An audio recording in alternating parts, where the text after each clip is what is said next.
I'm Kinley Stewart, and I play softball, soccer, and volleyball, and today I'm going to be reading How Robin Saved Spring.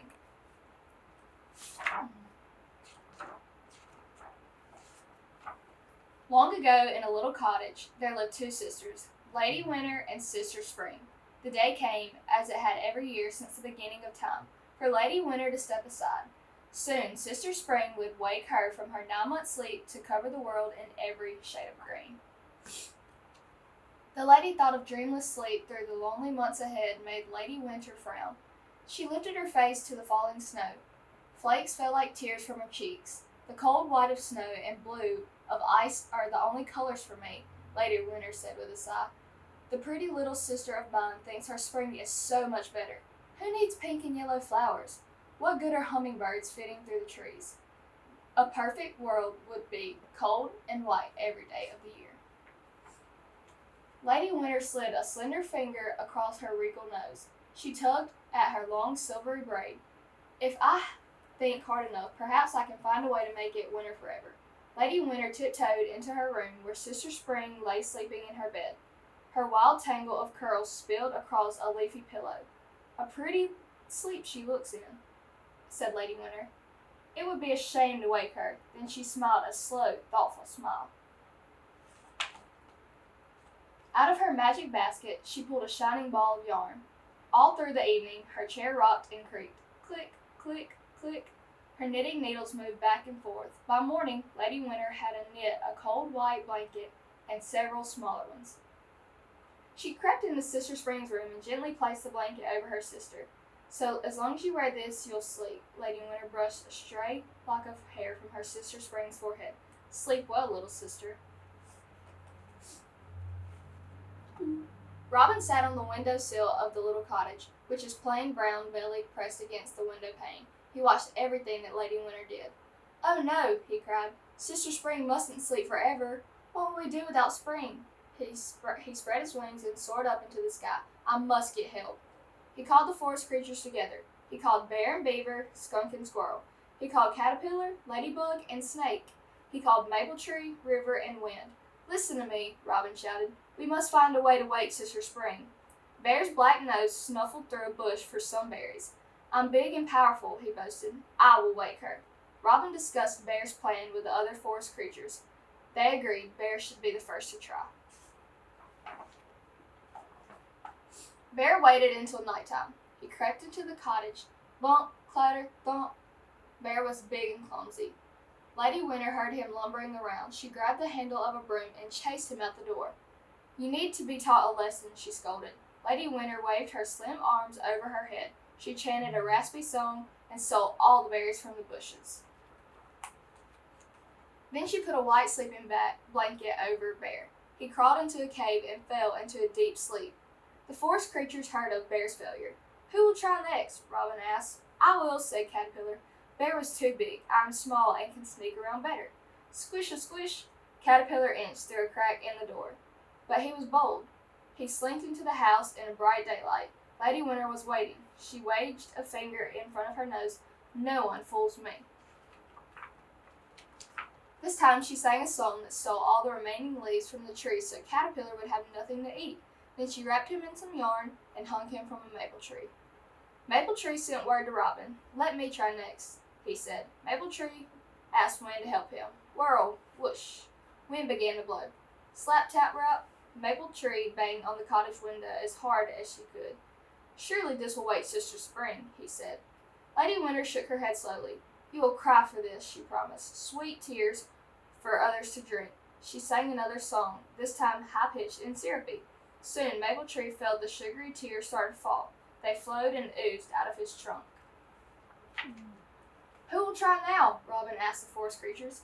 Ladybug poked her head out from under her wings. Perhaps I could, she said. My tiny red body can hide in the floor cracks. Ladybug shuffled into the cottage. Wriggle, squeeze, squiggle. She inched through the room until she reached the fireplace. Who's there? Lady Winter's voice made her stop. Oh dear, Ladybug whispered. I can't let her see me. She found a pile of cinders near the fire and buried herself. Soon the warm cinders became hot. Ladybug scurried out of the pile. The cinders burned little black spots on her back. Sneaking about, little one, asked Lady Winter. Her giant hand reached down. Ladybug squeezed through a hole in the wall. She burrowed into the dust balls until she was way out of reach. "If you like my wall so much, said Lady Winter, "you can stay there." Then she sealed the hole so the ladybug couldn't get out. Skunk volunteered next. "I'll steal in at night," he said, Robin. "My beautiful black coat will blend into the shadows." Just as the moon slipped behind a cloud, Skunk began to dig. He dug a large hole and squeezed under the cottage door. Skunk moved silently, keeping the dark corners. Just as he reached Sister Spring's bed, he heard a low voice. "Will you creatures never learn?" Lady Winter ran her hand across his back. A band of snow-white frost stuck where it touched Skunk's fur. "You foolish little fellow, you won't be sneaking in the dark again." One crystal tear fell from her cheek and shattered on the floor. Lady Winter put a sleep blanket over Skunk too. "Oh dear," cried Robin. "Will it be winter forever?" Then Robin thought of a plan. "Lady Winter is smart," he said. "I shall have to trick her." He flew until he found Lady Winter sprinkling frost from her pouch onto bare trees. "I've had enough of this," he shouted, so she could hear him. "It's too cold and too white. I'm flying away and never coming back." Then he soared straight up into the sky. Up, up, up, Robin went. Soon the clouds were far below. He soared past the moon and the stars, and he didn't stop until he found Mother Sun. "Mother Sun," he called, "will you give me some morning light to wake Sister Spring?" Mother Sun creased her forehead and considered his request. "That depends," she said. "Morning light is precious. What will you give me in return?" Robin thought hard. The only thing he owned of value was his beautiful singing voice. "I shall give you my voice," he said. Chirrup, chirry, tweedledee. He sang the grandest song ever. When the song was finished, Mother Sun's smile glowed bright yellow. "Very well," she said, "but you must and take the morning light yourself." Robin flew closer. The heat made it hard to breathe. He winced as the feathers on his belly caught on fire. His plain brown belly turned a bright orange red. As quickly as he could, Robin grabbed the morning light and headed back to the forest. Robin crept to the window of the little cottage. Tap, tap, tap. He wrapped up his beak on the window pane. He shone the morning light into Sister Spring's eyes and called, "Up, up, up." Sister Spring stretched and yawned. She opened her violet eyes and smiled at Robin.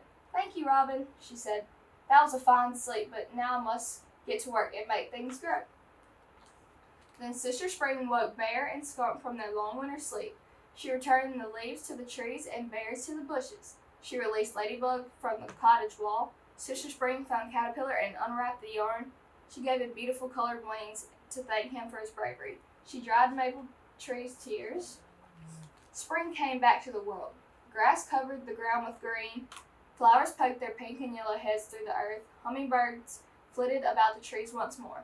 Lady Winter stood at the cottage door and scowled at Robin. "Never let me catch you." Then she slowly closed the door behind her. "Oh dear," said Robin. "From now on, I'll need to be careful." He flew into the floors, vowing to stay out of Winter's way. That is why, to this day, you will never find a robin in the winter.